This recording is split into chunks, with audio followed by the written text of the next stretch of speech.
Yo, we get the awaited hype fight between Luffy and Scopper. We finally see what this legendary OG is capable of. Zoro joins in, Shanks makes a chapter appearance, we get new Devil Fruit powers revealed along with new God's Knights. We figure out a lot about how the magic circles of transportation work, and much more insanity happens in this one, so make sure to stay tuned for this awesome chapter. Chill the parking within and smash that like button if you enjoy seeing these One Piece videos and want to keep them coming. Make this the video you join the Nakama if you haven't by subscribing and hitting that notification bell so you don't miss future One Piece videos and updates. And now, without further ado, let's jump into it, spoilers and all. So this chapter is called Scopper Gabon. And it's fitting because he definitely gets some great treatment in this chapter. So we get the cover story first and it keeps being interesting. Now we got Ulti saying if anything happens to Peyton, I will follow you to the deepest depth of hell and kill you there, end quote. Aside from that epic quote, we also see Ulti tied to a dartboard threatening who's who while he's throwing knives at her. Pretty epic caliber of cover story right there. So the chapter itself starts where the last one ended, with Scopper hilariously not letting Luffy have the key even after he showed them how to get to the key. That detail alone makes it clear he's just messing with them and testing them and doesn't really have a problem with them taking the key at the end of the day, but we'll get to that. Nonetheless, test or not,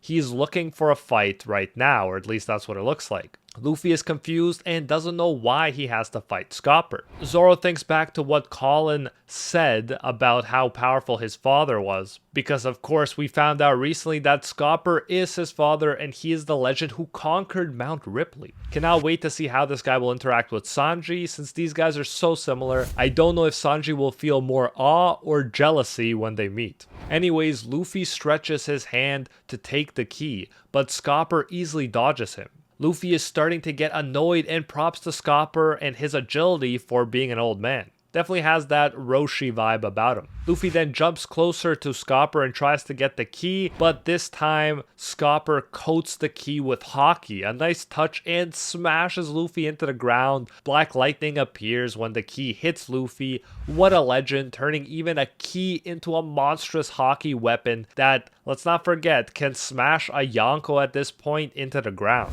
Now yes, as I said before, I think Scopper would have no shot against Luffy going all out, but this level is exciting to see from our Minister of Love. He's still flexing on a Yonko here, even if the Yonko isn't going all out. Oda does a good job of paying respect to Scopper and the old generation here by letting him show off a bit before Luffy really gets serious. Road says, wait, Yasan. Nami says, no way, Luffy. And Luffy for his part is like, ooh. He emerges from the rubble on the ground and he's very angry now. He stretches his hands at Scopper multiple more times, but Scopper dodges them easily again and again. Definitely a fast character even at his age. Scopper remarks, what a nice straw hat you got there. Suits you better than the helmet, don't you think? And Luffy agrees, saying, obviously, it's a treasure that Shanks let me keep for him. Now give me the key. So we got some exciting stuff here when Shanks becomes the topic of conversation, since they obviously both have a lot of history with him. Scopper responds, keep? He didn't just give it to you? What a stingy man, end quote. Luffy gets upset by Scopper's joking around and deliberate misunderstanding and says, idiot. It's not like that. Stop blurting out stuff like that when you don't know anything about Shanks. And in a great moment, Scopper laughs and says, right back at you, brat. Now the great and hilarious irony here is Luffy is going through so much trouble to get the key so that Loki can tell him about Shanks, and yet he has a guy who was on the same crew as Shanks for so long right in front of him, and Luffy doesn't even know it.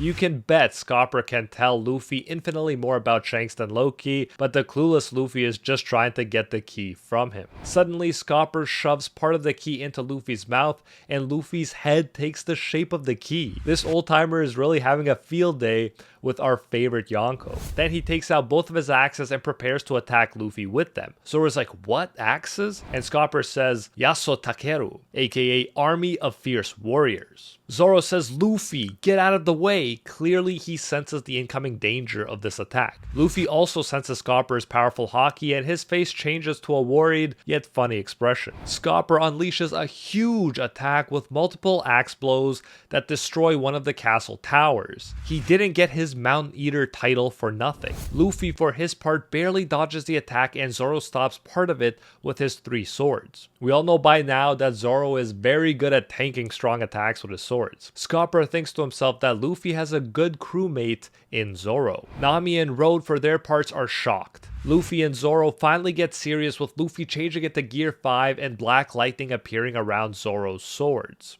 All of Luffy's clothes are now white, while his Viking helmet fuses with his hair, so it appears as if he, like Loki, has horns. Luffy says, "Let's do this, Zoro," and Zoro responds, "Yeah." The hype is really building now. We are about to get an epic tag team display of their power, or at least that's what it looks like. Scopper thinks to himself, so that's truly the white form. Luffy and Zoro attack, and just as we are about to see them getting serious against Scopper, Scopper gives up and entrusts them with the key. Luffy and Zoro even end up crashing into rocks since they had to stop mid-attack. It's absolutely hilarious. As I said, Scopper wouldn't stand a chance against their real power, and he knows this, and yet he managed to look super cool throughout the exchange and pretty much embarrassed Luffy the whole time. Even when he gave up, he looked cooler than Luffy, the supposed winner, who ended up crashing because of the abrupt quitting. So props to Oda, he expertly paid respect to Scopper's character. This guy's an absolute legend, and that came across, without needing to make him unrealistically powerful in the process.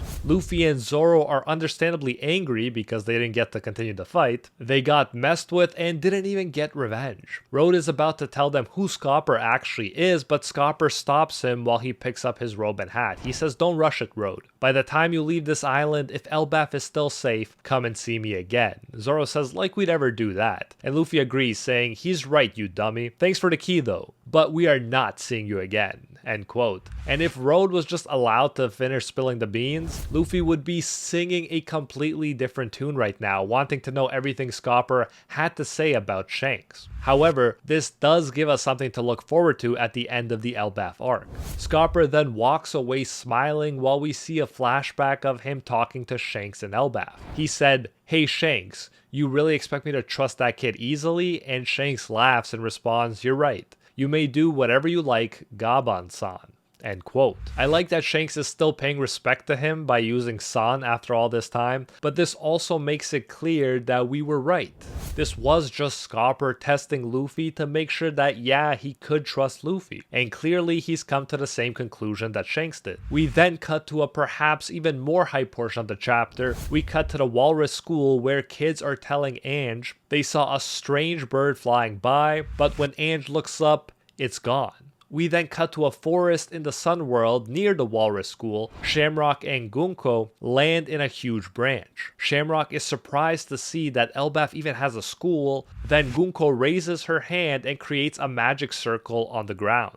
Then black lightning strikes the magic circle and 2 new God's Knights appear in an epic double page. We are definitely getting a lot of summoning going on lately, but what I love about this chapter is we actually figure out something about how it actually works and who can and can't use these transportation circles. So the first God's Knight is Saint Summers from the Shepherd family, which is actually Elder Peter's same family. I like that touch that we are seeing multiple characters from the same families now. Obviously, we had Figureland Shanks, Shamrock, and Garling, but it makes sense that there would be multiple notable characters from other specific Celestial families too. This guy's a middle-aged man with glasses, long hair, and a beard. His goatee has a cross shape. He's sitting in a luxurious armchair next to a trunk with clothes, and he's talking with someone by Dendenmushi. It seems he has been summoned before he can even dress up, so he only wears a tank top and underwear. So funny. That's one of the things about One Piece. Oda is not afraid to add humorous moments like this, even for the villains. And despite the humor, I'm sure this guy will be very powerful. The fact that the chair and trunk of clothes were teleported to is interesting, but I guess if clothes and weapons can teleport, then why not chairs as well? Summers says, "Don't give me that. I need to change and do some preparations. Give me an hour, okay? And what about that stuff? You know, the food supplies. Surely we are not going to let gods be starved to death." Hello? What's wrong with the transmission? End quote. So clearly he was not ready to be teleported. So it's pretty funny here how he got teleported while he was saying how he needs more time before being teleported. It's also there a shout out to what the revolutionaries are doing at Marijoa and cutting them off from food. Also, this suggests that these guys don't have to be near a summoning circle to teleport. They can pretty much be anywhere doing anything and then can get teleported to a magic circle against their will when needed. Like I said, we are learning some interesting stuff about the circles in this chapter, but the most interesting thing is still to come. The second God's Knight is Saint Gillingham of the Limoshift family. And I may be pronounced that wrong, but limo sounds pretty luxurious and rich, so Limoshift sounds right. We'll see what the official translation says. But anyways, it's not confirmed in this chapter as a mythical zone fruit, but he clearly seems to have an awakened Kirin power. He even has white clouds floating around his neck, which is interesting because I kind of expected it to be black like the Gorosei and not like Luffy's, which is white. Another thing that makes it even more strange is that Kirin are usually associated in mythology with good things, like punishing the wicked and appearing in places ruled by benevolent and wise leaders, and are symbols of good fortune, peace, and prosperity. So is it a coincidence, or could it be a sign that this guy won't end up being that bad? Time will tell. Either way, in myth, this creature is a kind of deer-dragon hybrid, sometimes with antlers, but scaled skin. Gillingham appears in hybrid form. He has a very long neck with a long mane. His head is similar to a horse's head, but with 2 horns and 2 long whiskers. He wears a military uniform like Shamrock's, and he's gripping a very strange trident. Very cool weapon for someone to have. He has one of those glass bubbles around his head like celestial dragons are prone to do. He says, oh no, I'm going to be late. I was half asleep. Where did they say I need to go? So clearly he's out of it too. Summers notices that Shamrock and Gunko are standing in front of him. Gunko turns around embarrassed since Summers is only wearing his underwear. Man, Oda is really having fun with his villains in this one. Summers says, what's wrong, Gunko? What brings you to my home, huh? Shamrock? Summers and Gillingham then realize what's happening at the same time and say, hey, isn't this Elbaf? Shamrock asks why they both were summoned when they only needed one, but is told it's because Shamrock has been summoned back to the Holy Land by orders from above. So although that's kind of anticlimactic, not gonna lie, it kind of makes sense too. If Shamrock stayed, we'd probably be dealing with a way stronger and more important opponent way sooner than Oda wants to. Keep in mind, this guy is presumably Shanks level, so he probably wants to save him for later on. So I'm a little disappointed with this, but not too surprised. Summers says, so this is the country of giants, how massive. What are you doing in a non-royal government country? Are you visiting Harold's grave? End quote. Another crazy line and reveal which goes with my theory that Harold may have been in cahoots with the celestial dragons, and that is why he fought with Loki, who clearly hates them. Oda just drops a juicy line like that and then just moves on like nothing happened. In an amazing page, we see how the 4 Gods Knights observe the kids in Walrus School from the top of the giant branch. Summers has finally put on his uniform, which is like that of the others, but he also has several medals and a rose on his chest. He carries a sword as well, so possible Zoro opponent right here. The sword notably has a thorny handle. Summers says, okay, so we are abducting kids and bringing them over to the Holy Land.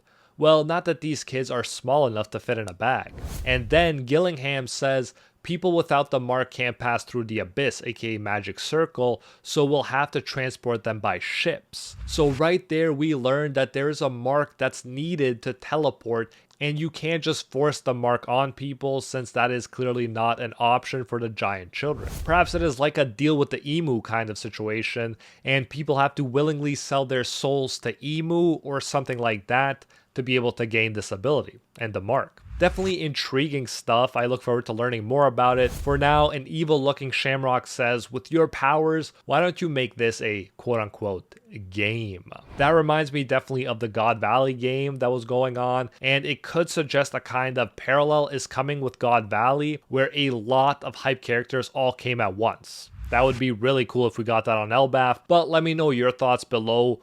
What kind of game will this turn out to be? What do you think? No break next week, so make sure to like and subscribe so you don't miss next week's chapter. If you enjoyed this one, you won't want to miss this video that YouTube says you'll like, link on screen right now, and I'll see you in the next one.